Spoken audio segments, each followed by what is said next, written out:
गरिमा अग्रवाल आप सभी का वंदन करती हूँ, अभिनंदन करती हूँ। आइए आज हम सुनते हैं जीवित पुत्री का व्रत कथा।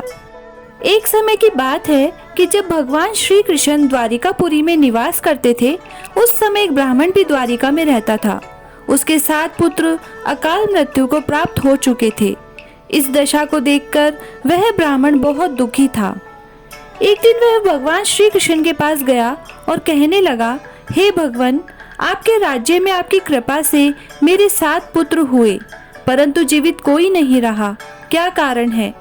यदि आप अपने राज्य में किसी को दुखी नहीं देखना चाहते हैं तो मुझे भी कोई उपाय बताइए। भगवान बोले, हे ब्राह्मण सुनो, इस बार तुम्हारे जो पुत्र होगा उसकी उम्र 3 वर्ष की है।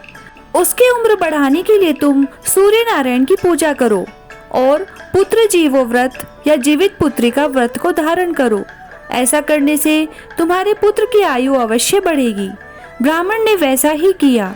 पुत्र के होने पर वह सपरिवार हाथ जोड़ और खड़े होकर इस प्रकार विनती कर रहा था, सूर्य देव विनती सुनो, पाऊं दुख अपार, उम्र बढ़ाओ पुत्र की कहता बारंबार। सूर्य देव विनती सुनो, पाऊं दुख अपार, उम्र बढ़ाओ पुत्र की कहता बारंबार। इतना सुनते ही सूर्य का रथ जहाँ था वहीं रुक गया।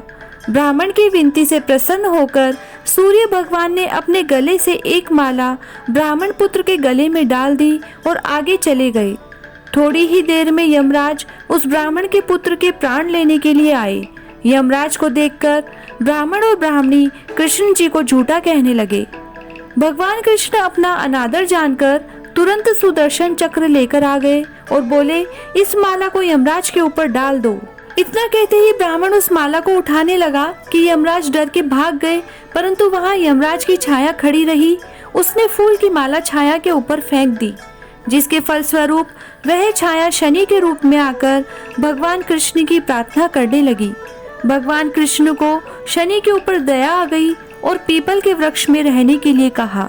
तब से शनि की छाया पीपल के वृक्ष पर निवास करने लगी।